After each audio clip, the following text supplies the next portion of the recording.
श्री गोकुल नाथ की जय।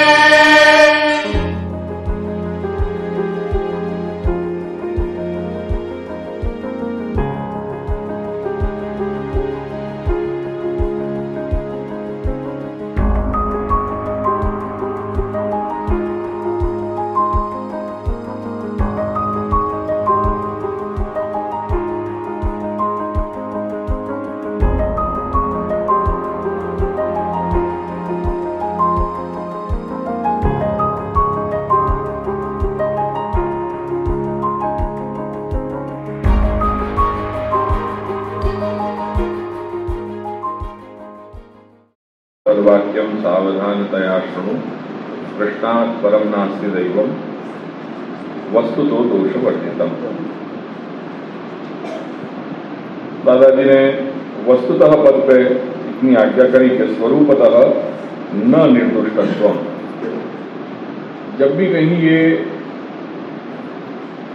या प्रकार के आंतर संकेत होते हुए जो आंतर संकेत में ये प्रतीत होता है कि कहीं भगवद आज्ञा की छाया हमें दिखाई दे रही है या अनुभव में आ रही है और जो साक्षात भगवद आज्ञा हो रही है, तो वहाँ में वस्तुतः दोषवर्जितम, ये वस्तुतः पदसु यहाँ ये समझायो दृढ़ीकरण कियो कि भगवद आज्ञा ही बलियसी है।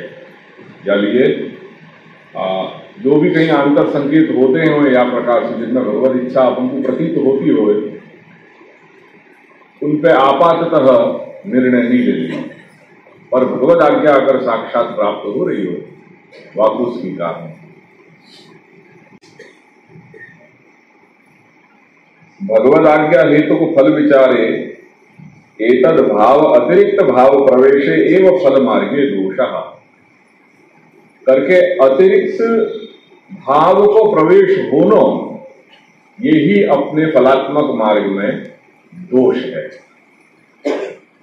जब आपको मैंने कल संकेत में कह दिया श्री गोसाई बाबा आज्ञा कर रहे हैं कि अन्य संबंध गंधो भी कर्णराम एवं बात है, तो अपने आगे कर्णराम यानी जो आगे की जो गति है अपनी या भगवान मार्ग पे, वो भगवान मार्ग के सारे आगे की गति को अवरुद्ध करने वाले ये अन्य संबंध की गंध है। सो अतिरिक्त भाव प्रवेश एवं फल मार्गे दोष इति वस्तु विचारे करके जब अपन वस्तु विचार करने बैठेंगे, जो वस्तु स्थिति को आकलन करेंगे, तो फलस्य एवं निर्दुष्टत्वम, जो फल है, फल क्या है? भगवत प्राप्ति। भगवान एव ही फलम स यथा आविर्भवेत् भुवि, तो भगवान ही फल है, भगवत प्राप्ति ही फल है। वो फलस्य एवं निर्दुष्टत्वम, और वाके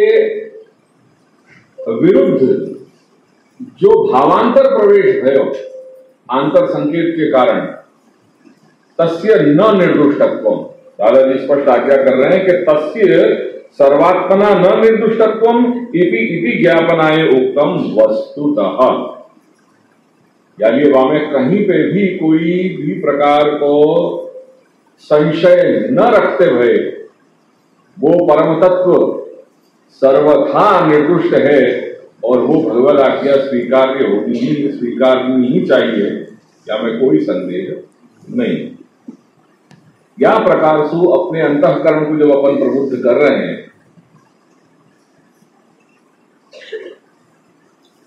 एवं प्रबोधने आज फिर अब वो है नहीं है, ये अपने यहाँ बड़ी विचित्र वीआईपी स्थिति हो जाए कि जब अवसर हुए तब तो सब वीआईपी ट्रीटमेंट हो जाए, और जब नहीं है तो भैया अब कौन लाए वालों है, तू ही जाके अपने आप ले आ और तू ही लगा ले अपने आप। तो ये स्थिति है। वैसे गोकुल आग्रह इन सब चीजों को है नहीं है, तो गोकुल में आने के बाद बहुत सारी चीजें तो टेवा जाना पड़े, अच्छी बात है, पर वो यानी आप लोगों को थोड़ा सौकर्य हो जाएगा ये, और ये नए नए साधन की यानी अपन इन पे यानी अवलंबित हो जाए, इन पे इतने डिपेंडेंट हो जाए, क्योंकि ये विषय कैसा है? परोक्ष विषय है। ये जो सारों जो अपन कर रहे हैं, ये ग्रंथ वगैरह और धर्म को जो विषय है वो अपने आप में परोक्ष विषय है। अब वहां में रुचि उत्पन्न करो कैसे, ये ना रुचि उत्पन्न करो कैसे करके ये सब साधन की अनिवार्यता हो, देखो करो शब्दन को देखो तो थोड़ा बहुत यहाँ में रुचि होगी। पहले तो इन सब चीजों की आवश्यकता आती नहीं और न बड़े ने ये सब चीज करी। आज ये आवश्यकता हो रही है, जो नई प्रजा है वो नई प्रजा को यही इन्हीं तरीका से उनको यहाँ प्रेरित किया जा सके। नहीं तो फिर मैं बैठा हूं और आप बुजुर्ग लोग मेरे साथ बैठे हो, अपन बैठ करके सत्संग तो कर ही रहे हैं, वहां में तो कहीं कोई आपत्ति है ही नहीं है।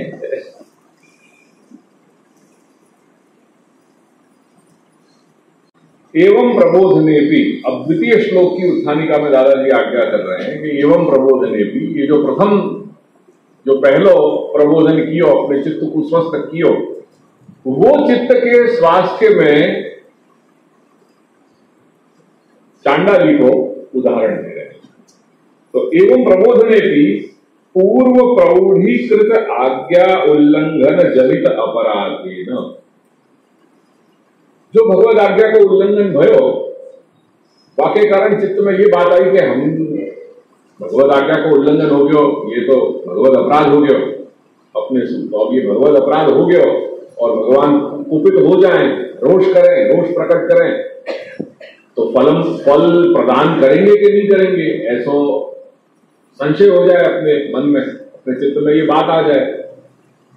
तो यदि भगवान अपमानेन, भगवद अपराध जो भयो अपने द्वारा भगवद आज्ञा को उल्लंघन करने तू, वाके कारण भगवान भगवद अपमान जो भयो करके फल विलंबम कुर्या, भगवान फल में विलंब करेंगे, ऐसो चित्त में यदि भाव आ जातो हुए तो तदा उभय भ्रंशाद, उभय भ्रंश यानी दोनों तरफ के, ना इधर के रहे ना उधर के रहे, वो वाली स्थिति न आ जाए, ये सोचते भय एक को आग्रह कर दियो कि चलो कोई बात नहीं, अगर वो नहीं हो रहा तो कम से कम भागवत का विवरण तो अपन प्रकट कर दें, वो एक कार्य को सिद्ध कर रहे हैं, नहीं तो दोनों तरफ से जाएंगे, न खुदाई मिला न विशाल सनम, न इधर के रहे न उधर के रहे, वो चीज की स्थिति आ जाएगी। फिर करके श्री भागवतार्थ विवृत्ति समाप्ति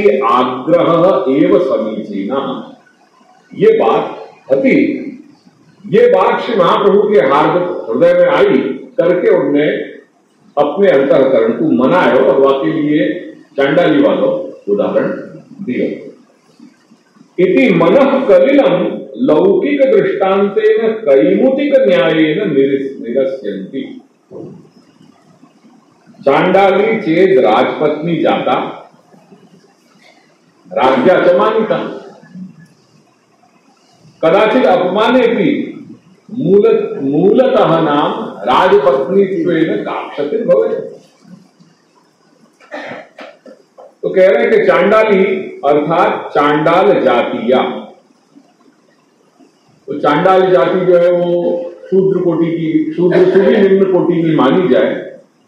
और एक बात और बताऊं, यथार्थ में, यथार्थ नाम की पुस्तिका जो नारायण प्रकट करी वर्षों पहले की बात है, वहां में देवलक के लिए ये धर्मशास्त्र के वचन भी वहां में टंकित किए हैं कि जो देवलक हो है वो देवलक की भी कोटि, देवलक कौन के जो भगवान या भगवत संबंधी पदार्थ को विक्रय करते हो, तो वो इतना निम्न कोटि को बताया है कि वाकई स्पर्शसु, जैसे चांडाल के स्पर्शसु सचैल स्नान करने पड़े, पहले कपड़ा अपन को नहानो पड़े, ऐसे ही देवलक के भी स्पर्शसु सचैल स्नान बताया। ये बात, ये उल्लेख जो है धर्मशास्त्र को यथार्थ नाम की पुस्तिका में अंत में नायना ने आज्ञा करी है, खाली रेफरेंस के लिए बता रहे। तो चांडाल जातिया वो यदि राजपत्नी जाता नाम राज्ञा पत्नीत्वेन परिग्रहीता, राजा के द्वारा पत्नी के रूप में वह वर्ण कर लियो है, और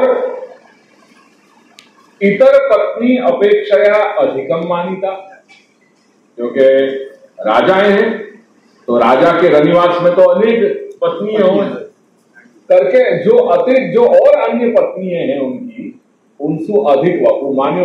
एक तो वकु अपनी पत्नी स्वीकारे और पत्नी में भी स्नेह वशात वकु और मान दियो। दो बात, कदाचित प्रमादतः तस्याः अपराधात्, और उनके गृहस्थ में कोई मुकाम पे वह स्त्री के द्वारा यदि राजा को अपमान हो गयो तो वो अपराधसु अपराधात् चेत् अपमानोऽपि कृतः, वो अपमान सु राजा जो है कुपित हो करके रोष सु वकु डांट दियो, वकु अपमान करके, तो कृतः तदा मूलतः वहां वकु क्या फर्क पड़े? राजपत्नी तो है ही ना, वो राजा की पत्नी तो है ही है, तो राजपत्नीत्वतः काक्षतिर भवे, अर्थात राजपत्नीत्वम न गच्छति। राजा ने वो अपनी पत्नी तो बनाए रही है करके, वहां में तो कोई जो है क्षति आ नहीं रही है। यद्यपि अस्याम यज्ञ संयोग अभावात् पत्नीत्वम न संभवति, तथापि भोग्या जाता इति पदम विहाय पत्नी पद उपादानात् यथा पत्नी त्याग योग्या न भवति तथैव अस्यामपि अंगीकार अभिमानो ज्ञापितः। कह रहे हैं कि यज्ञ में अनेक पत्नी हो हैं, तथापि यज्ञ में तो मुख्य जो पत्नी को वर्ण किया है वही को बैठने को अधिकार है।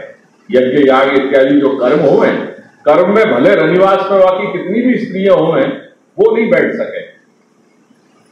जो भी यज्ञ कर्म या जो भी शासन के जो कार्य हैं, उन कार्य में तो जो मूल पत्नी है, जो राजपत्नी है, वही को अधिकार है। तो वो बता रहे हैं कि यज्ञ संयोग अभावात्, क्योंकि यहां कोई यज्ञ इत्यादि को कोई संयोग तो भयो नहीं है। यहां तो वो जा रहे हैं, वहां की दृष्टि राजा की पड़ गई और वहां की खूबसूरती सु, वहां की सुंदरता सुमोहित हो गया और वहां ने वहां पत्नी बना लियो। तो यहां और तो कोई राजा है, राजा को कोई मना तो नहीं कर सके। आज दिन तक वह चांडाली को वहां के स्टेटस के कारण वहां गाली गलौज सब करते होंगे, और दूसरे दिन जाते राजा ने कर दिया करके उन्हीं लोग, वो लोग जो वहां गाली गलौज करते थे, आज वहां उनको जो है सलाम करनी पड़ गई। भाई तो राजा की पत्नी होगी, वर्ण हो गया वहां राजा के द्वारा करके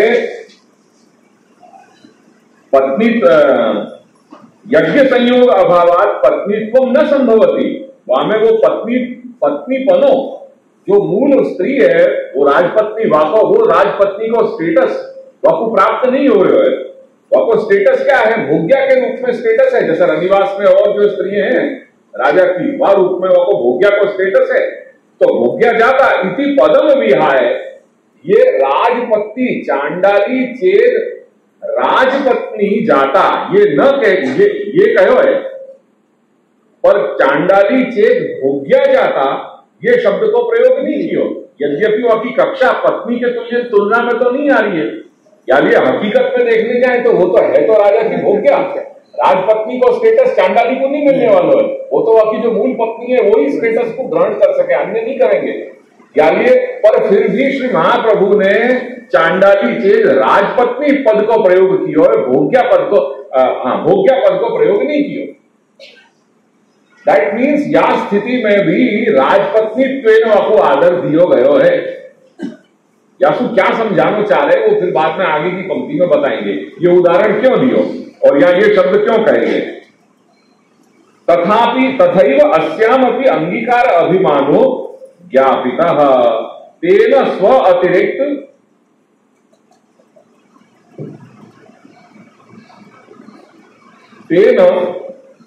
स्व अतिरिक्त अदृश्यत्व स्पर्श अयोग्यत्व अन्य विनियोग अभावादयो धर्मा ज्ञापिता करके राजपत्नी होने के पूर्व जब वो चांडाली हती और चांडाली होने के कारण जो वाके सर्कल में वाको लोक व्यवहार जो हो रहे होतो और लोक व्यवहार में जा प्रकार से वाके साथ लोग व्यवहार करते हते, वो राजपत्नी होने के बाद वो सारे व्यवहार नहीं हो पाएंगे।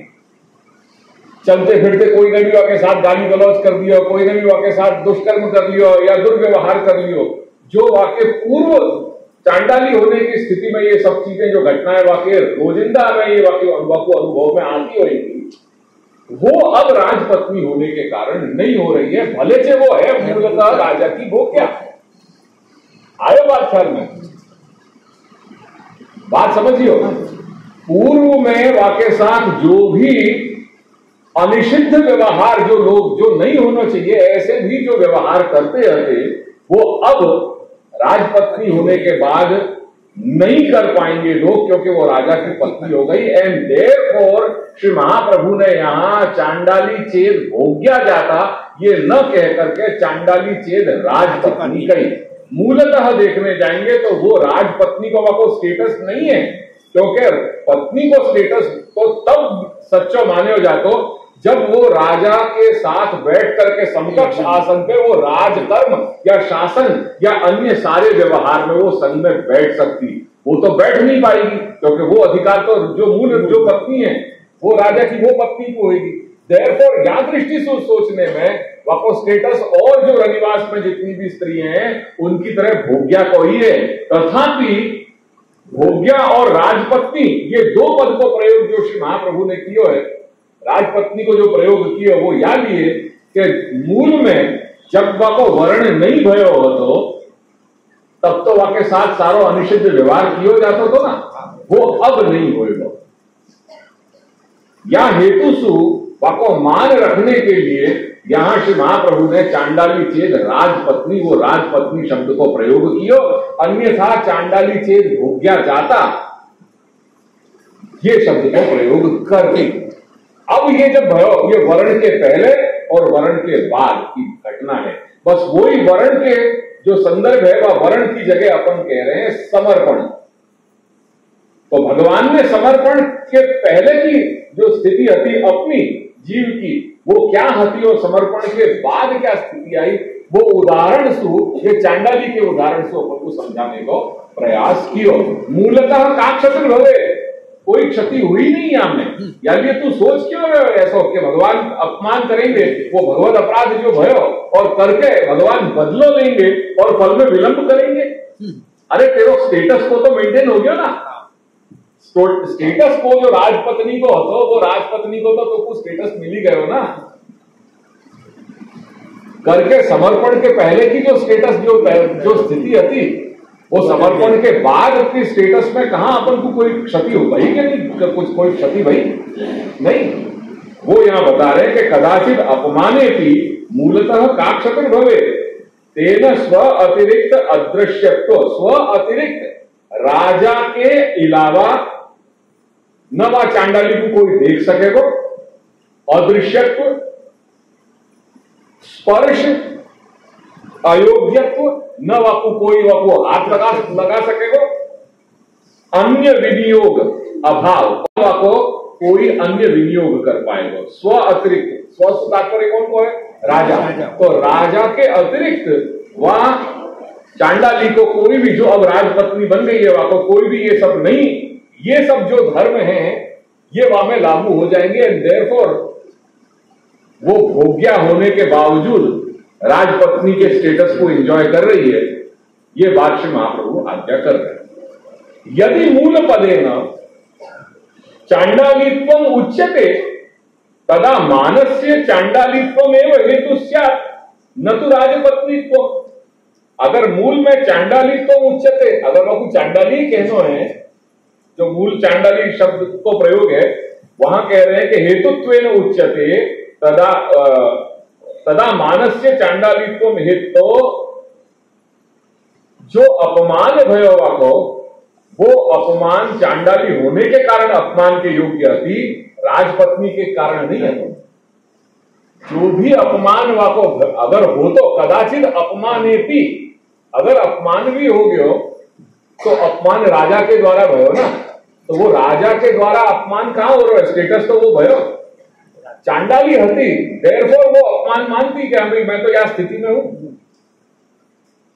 अत्र तो सम्मानने राजपत्नीत्वमेव हेतुत्वेन उच्यते न तो चांडालीत्वम, अन्यथा पत्नी जाता राजपत्नी जाता राज्ञा च मानिता, अन्यथा पत्नी जाता इति परम व्यर्थम स्यात्। नहीं तो ये जो श्री महाप्रभु ने प्रयोग किया है राजपत्नी जाता, ये पत्नी शब्द ही व्यर्थ हो जाता। तस्मात् तत्कृत अपमानेति तया न खेदः कार्यः। अगर राजा ने वहां को अपमान कर भी दियो तो रो काय को रही है भाई। तया न खेदः कार्य, क्यों? क्योंकि राजपत्नीत्व रूप मूलस्य विद्यमानत्वात्। राजा ने अगर अपमान भी कर दियो तो तू रो काय को रही है? तेरा स्टेटस तो राजपत्नी को ही है ना। तू जब भी दरबार में से निकलेगी तो सब उठ करके तुमको सलामी तो करेंगे कि कोई राजा की पत्नी है। चांडाली होती तो गाली गलौज करते। आयो ख्याल में? तो राजपत्नीत्व रूप मूलस्य विद्यमानत्वात्। फिर दूसरा उदाहरण दे रहे हैं यहां दादाजी, यथा फाल्गुने मासी, जब ये फाल्गुन मास आवे और या में अपने क्या बोले गुजराती में, या क्या बोले पतझड़ जो होगा, पानखर को उदाहरण दूसरा दे रहे हैं। हमारे यहाँ को पतझड़ है। तो यथा फाल्गुने मासी प्राचीन पत्र अपगमे, पुराने जो है पत्र जो है वो सब चले जाए, तो वो पानखर को ही याद रखियो। समूलस्य वृक्षस्य नूतन पल्लवादि उद्गमेन पुनर्यथा पूर्वत्वं तथा पत्नीत्वे सति पुनः पूर्ववद एव भविष्यति इति विचार्य खेदो न कार्यः। जैसा समूल वृक्ष होए, वो पतझड़ पूरा हो जाए फाल्गुन मास में और फिर नूतन पल्लव आएंगे, वृक्ष एज इट इज वाकई वो पुनः वाकई वो मूल स्थिति में आ जाए, ऐसे ही है। अगर वहां राजा ने अपमान कर भी दियो तो क्या भयो, तेरा स्टेटस तो मेंटेन है ना। ये तो नहीं है कि वो अपमान करने को तो तू पुनः चांडाली बन जाएगी। तेरा status as it is maintain रहेगा, तू राजपत्नी है। यानी ये खेद मत कर। ये दोनों उदाहरण श्री महाप्रभु अपने अंतःकरण को प्रबुद्ध कर रहे हैं कि ऐसा विचार अपने लिए योग्य नहीं है। चेत चांडाली चेत राजपत्नी, वो जो चेत शब्द है वह चेत शब्द के लिए कहते हैं कि पदार्थ अयोग्यतायाम अपि दैव गत्या अंगीकारेति यत्र एवं व्यवस्था लौकिके। ये दैव योग सुई तो घटित भयो, नहीं तो राजा की ये राजा ने वपू देख लियो, बाकी सुंदरता पे मोहित हो गया, दैव योग सुहाने अपने बना दियो वपू। तो जहां इतनी विषमता है, जहां कहीं साजाती नहीं है, कहां राजा और कहां चांडाली, कोई सजातीयता भी तो नहीं है, कहां बिल्कुल इतनी विषमता है। तो लोक व्यवहार में जहां इतनी विषमता भी स्वीकृत हो रही है, तो वहां अलौकिक में जहां प्रभु अपने जीव मात्र के पोषण देने वाले पिता हैं, ये सारे हम तो उनको सर्जन है, वहां पे वो ऐसा करे, बाकी कोई ये सोचना ही अपना गलत है करके कह रहे हैं यहां कि अयोग्यतायाम अपि दैव गत्या, योग्यता नहीं है, वो योग्यता न होते भय भी दैव गतिसु अंगीकार भयो, ये जैसे लौकिक में व्यवस्था है, तत्र सर्वथा अंगीकार योग्य, सर्वथा अंगीकार योग्य। देखो ये पॉजिटिव चीज बताइए अपन को, ये सकारात्मक गुण धर्म अपने सामने रखे जा रहे हैं। ये कोई मैं हीन हूं, मैं यो हूं, मैं त्यों हूं, मेरे में सारी कमी है, ये बात कभी प्रस्तुतिकरण नहीं करी गई है। हर जगह जो यहां बात कही है पहलो कि सर्वथा अंगीकार योग्य, हे प्रभु मैं सर्वथा अंगीकार योग्य हूं, ऐसी मेरी भावना है, और अंगीकर्तु अलौकिक तत्व, जो अंगीकार करने वालों है वो स्वयं अलौकिक है। ये कोई लौकिक अंगीकार की बात नहीं है कि जहां दो पात्र है वो लौकिक है। और अंगीकारस्य च नित्यत्वे, जो वर्ण है, जो अंगीकार है वो नित्य है, वो कोई नैमित्तिक या कोई काल विशेष से जुड़ा हुआ नहीं है। तीन कारण दिए, एक सर्वथा अंगीकार योग्यता, दो अंगीकार करने वाले की अलौकिकता, और तीसरे अंगीकार से नित्यता, अंगीकार की नित्यता। ये तीन हेतु जो हैं तब इयम फल विलंब चिंता सर्वात्मना न उचिता इति न आग्रह कर्तव्य। ये तीन सबसे बड़े सशक्त हेतु यहां मौजूद हैं और ये अपने लिए मापदंड काफी है। अपनी अंतरात्मा या की साक्षी है कि अपन सर्वात्मना अंगीकार के योग्य है या नहीं।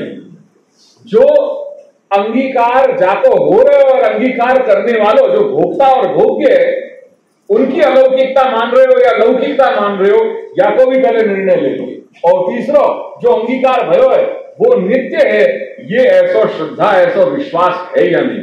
ये तीन कसौटी पे पहले अपने आप को कस लो, फिर छोड़ दीजिए ये फल विलंब की जो चिंता है। अगर यह बात पे तुम्हारा अंतःकरण साक्षी दे दे तो है कि हाँ ये तीनों चीज है, 110% ये बिल्कुल जो है सही बात है, तो फिर फल विलंब की चिंता जो है वो कर रहे हो, वो है ही सर्वात्मना निरर्थक चिंता कर रहे हो। चिंता हो क्यों रही है तुम?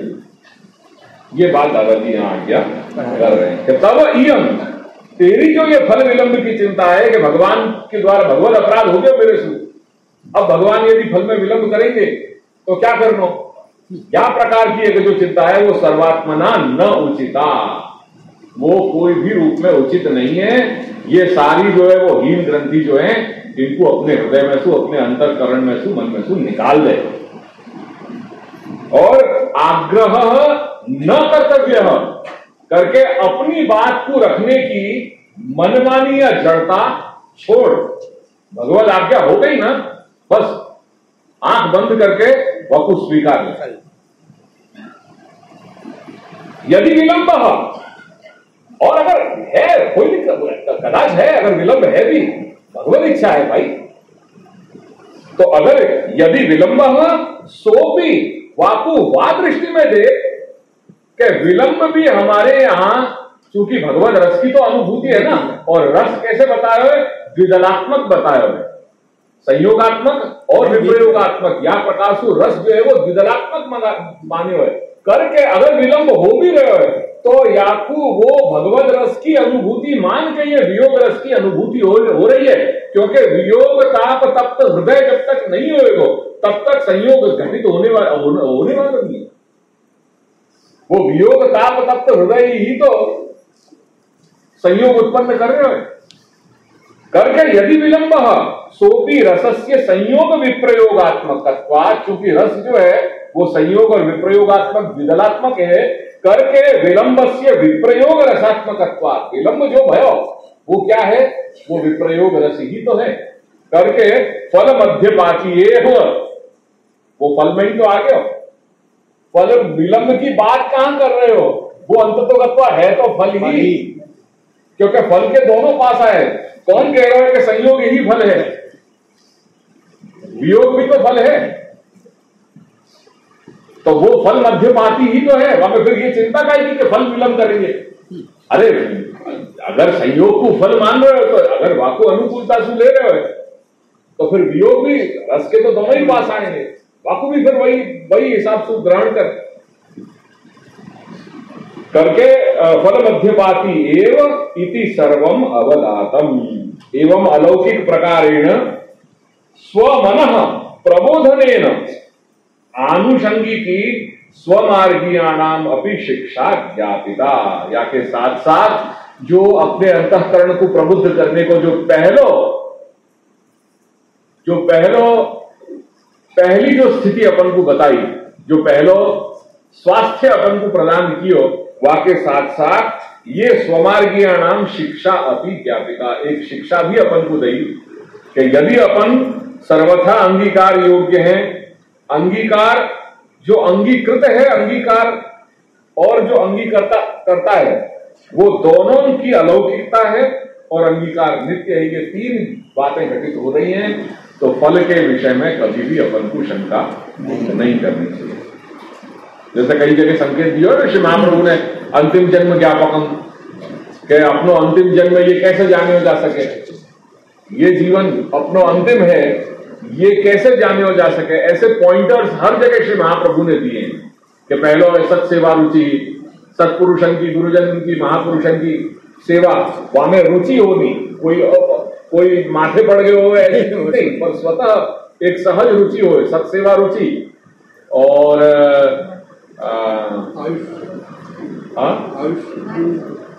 नहीं, वो बात अलग है, वो दोषाणाम अभाव आयुष्य, वो दूसरी चीज है। सत्सेवा रुचि, भगवत स्वरूप ज्ञान इच्छा, दूसरी क्या, भगवान के नाम स्वरूप गुण लीला वाक्य ज्ञान की सहज इच्छा होनी, उत्कंठा होनी, जिज्ञासा होनी करके ये दूसरा पासा।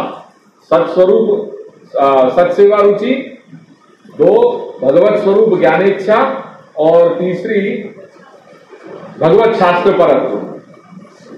ये तीन बात जब अपने जीवन में घटित होती हो तो अनुमान लगाना चाहिए कि ये अपनो अंतिम जन्म होएगा।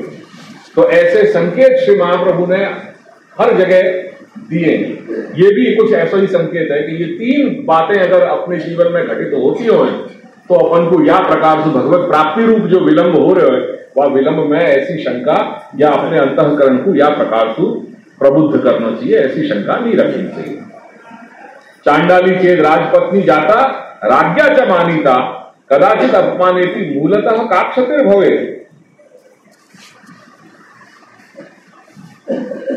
तथापि जो भगवत अपराध भयो है वो भयो तो है, या में तो कोई संदेह है नहीं, भगवत आज्ञा का उल्लंघन तो भयो ही है। यासु पश्चाताप भी हृदय में हो रहे है।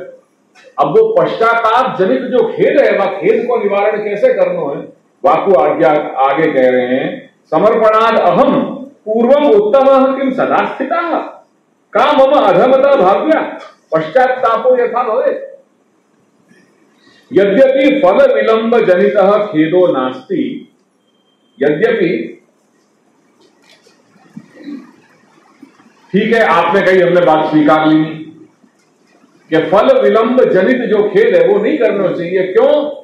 क्योंकि रस के दोनों ही पक्ष हैं, संयोग और विप्रयोग, और ये आपने बात समझा दी नहीं हमको कि या तो तुम विप्रयोग रस मानो करके फल मध्यपाती तो तुम हो ही हो। तो वियोग रस भी फल मध्यपाती होने के कारण फल विलंब जनित जो खेद है वो तुमको नहीं करना चाहिए, क्योंकि फल मध्यपाती आ गई है, बात स्वीकार लेना।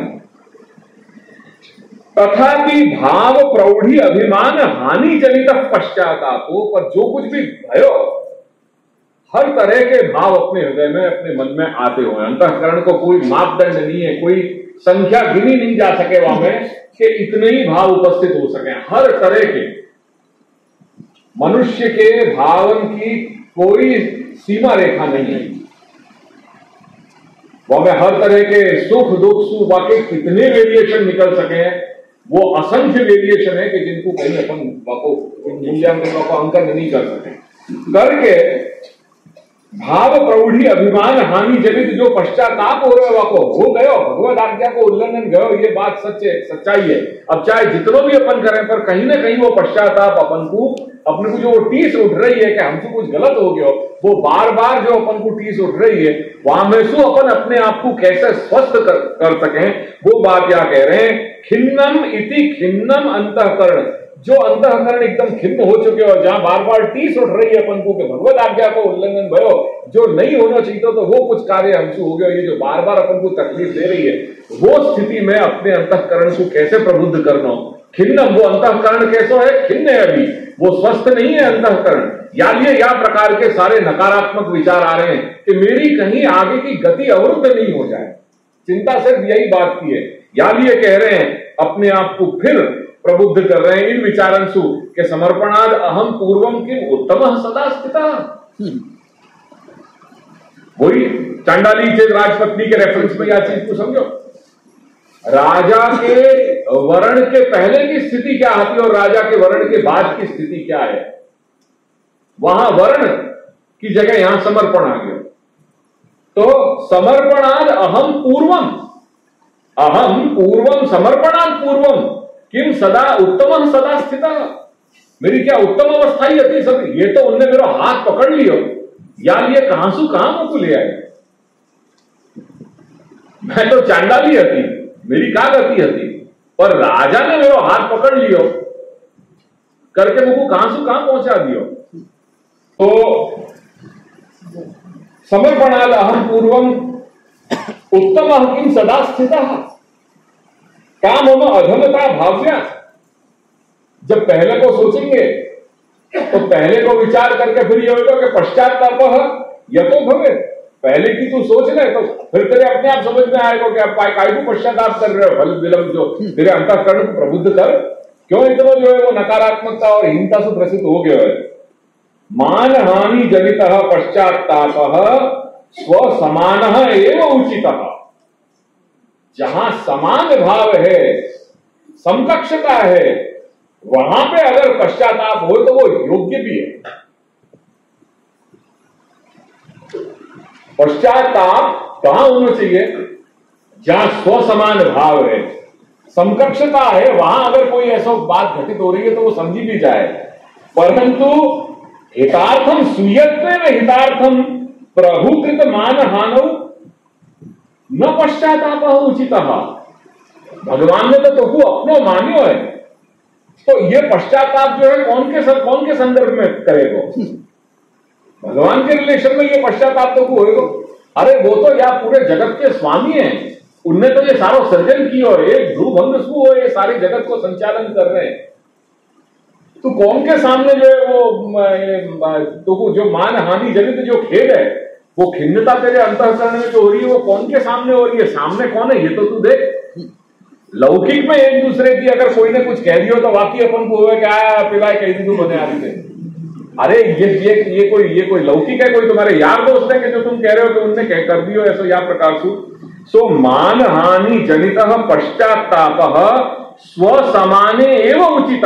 जो अपने समकक्ष हैं उनमें ही ये उचित है। मान लो कहीं हो गया, कोई अपमान कर भी दियो और वो अपमान से अपन को बुरी लग गई और बुरी लगने के कारण अपन के दिल में थोड़ी टीस उठने लगी, तो ये जहां संभाव है लौकिक में ये समझ में भी आवे। न तो स्वीयत्वेन हितार्थम प्रभुकृत मान हानो। स्वीयत्वेन क्योंकि प्रभु ने तुमको अपनो मान्यो है, अपनो स्वीकार्यो है करके वहां स्वीय शब्द को प्रयोग किया है। और वो अगर कहीं फल विलंब है भी तो वो क्या है? वो हितार्थम। भगवान जीव के हित में ही सब विचार कर रहे हैं। अगर विलंब है तो वहां में भी उनकी सोची भई कोई स्कीम है, वो स्कीम को अनफोल्ड होने के लिए समय दो अपने आप, बहुत जल्दबाजी मत करो, स्कीम को अनफोल्ड होने दो। उनने सब विचार करके रखी है, अपनो सब कुछ लिख दियो है, आपको फोल्ड तो अनफोल्ड तो होने दो। तो न तो स्वीयत्वेन हितार्थम प्रभुकृत मान हानो। तो अगर सब कुछ अच्छा ही होना तो फिर आसुरी सृष्टि जन्मा प्रकटी क्यों? अगर सब कुछ पॉजिटिव ही अपन सोचते, अगर ये लीला को नहीं मानते, तो फिर ये नकारात्मक चीजें जो आपाततः अपन को नकारात्मक लग रही है, सृष्टि तो दोनों ही प्रकटाएं ना, दैवी और आसुरी। तो आसुरी भी सृष्टि है, दैवी संपद विमोक्षा है, आसुरी निबंध है, आसुरी मता। तो ये तो है ही, ये भगवत क्रीड़ा है करके हितार्थम एनम उद्धरिष्यामि। जाको प्रभु अंगीकार करना चाह रहे हैं, वाके जीवत्व संपादनोत्तरम, वाके अंदर दैवी संपद को बीज वहां प्रतिस्थापित कर रहे हैं। वो सूक्ष्म सद्वासना विशिष्ट दैवत्व संपादयति भगवान। और जाको आसुरी सृष्टि में प्रकट करना चाह रहे हैं, वहां असद वासना विशिष्टम असुरत्व संपादयति भगवान। और दोनों संपादन भगवान के द्वारा हो रहे हैं, वो भगवान के स्वयं के क्रीड़ा के लिए ही तो है ना। भगवान दोनों को आनंद लेना चाह रहे हैं, आसुरी सृष्टि प्रकटा करके भी आनंद लेना चाह रहे हैं और दैवी सृष्टि प्रकट करके भी आनंद लेना चाह रहे हैं।